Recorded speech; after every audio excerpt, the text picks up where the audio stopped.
Жыве Беларусь! Жыве! Сёння вас чакае незвычайнае выданне, бо гэтым разам гераіня праграмы сама аўтарка ідэі нашага праекту «Беларус беларусу», паэт і тэлевядоўца Валярына Кустава. У кватэру, дзе Валярына жыла з двухгадоваю дачкою, уварваліся людзі ў цывільным, учынілі ператрус з канфіскацыі, а кватэру апячаталі на невядомы тэрмін. На саму ж пісьменніцу і журналістку завялі крымінальную справу, паводле якой ёй пагражае ад 5 да 7 гадоў турмы.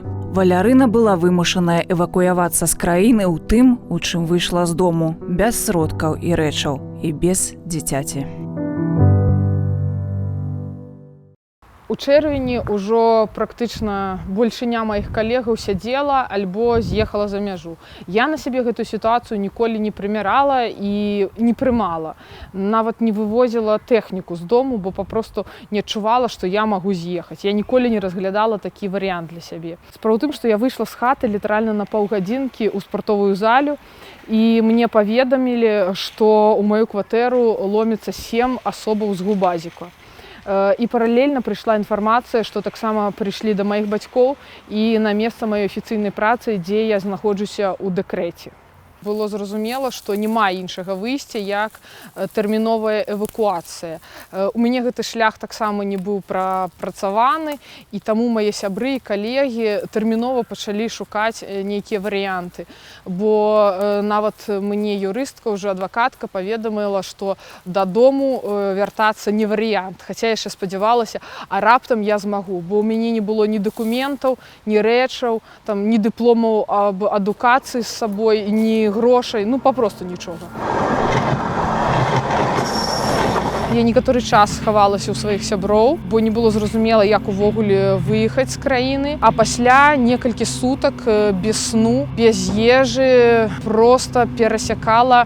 Я нават не ведаю, ці легальна гэта было мяжу. Усімі транспартамі, мне падаецца, якімі толькі магчыма. Там змянілі 10 маршрутак, уначы пераходзілі праз лес. І так трэсла ад холаду, ад трывогі, ад неразумення. Больш за ўсё мяне, конечно, палохала, што майго дзіцёнка няма са мной і невядома, калі я яе пабачу. Пасля мы плылі праз рэчку ў такім гумовым чоўне, які, мне здавалася, вось-вось і перакуліцца папросту. Пасля на мяжы чакалі, калі можна будзе яе ўвогуле перайсці. Гэта ўсё было досыць напружана. Я адчувала сябе гераіняй кіно, папросту нейкага свайго сцэнара, і не магла дарэшты паверыць, што гэта адбываецца са мной.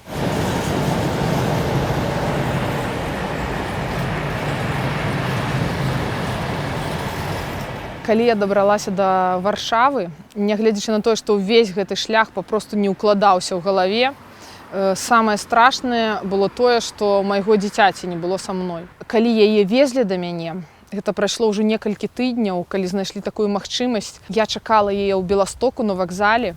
Прыйшоў час, што вось яна зараз мусіць выйсці з аўтобуса, прыязджае аўтобус, адчыняюцца дзверы, і я разумею, што ўсе выйшлі і яе няма. І да мяне прыходзіць паведамленне, што дачку не прапусцілі праз мяжу.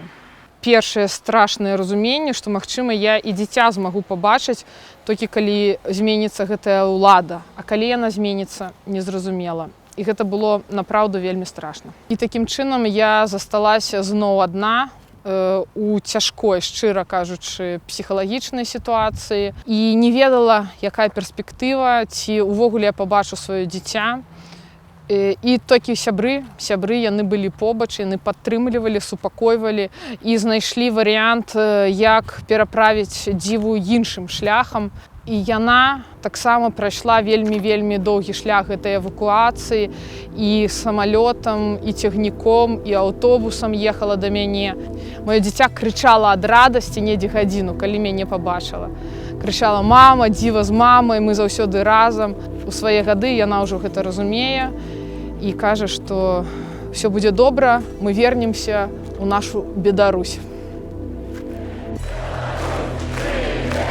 Бадай, у Беларусі не засталося ніводнага чалавека, якога б не закрануў гэты прэс-сістэмы.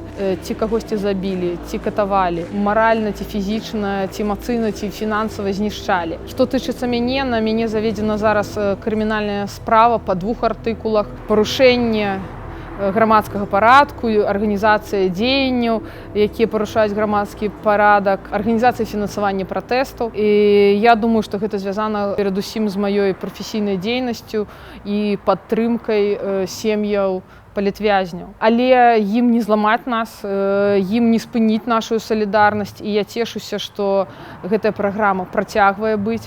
Для сябе я нічога б не загадвала, але я б звярнулася да гледачоў сваёй праграмы.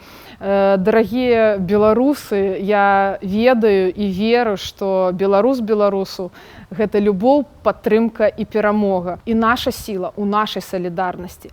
Таму, ствараючы маленькія цуды адзін для аднаго штодня, мы ствараем вялікі цуд нашай вольнай Беларусі разам, супольна. Не спыняйцеся, працягвайце падтрымліваць адно аднаго і нашых герояў.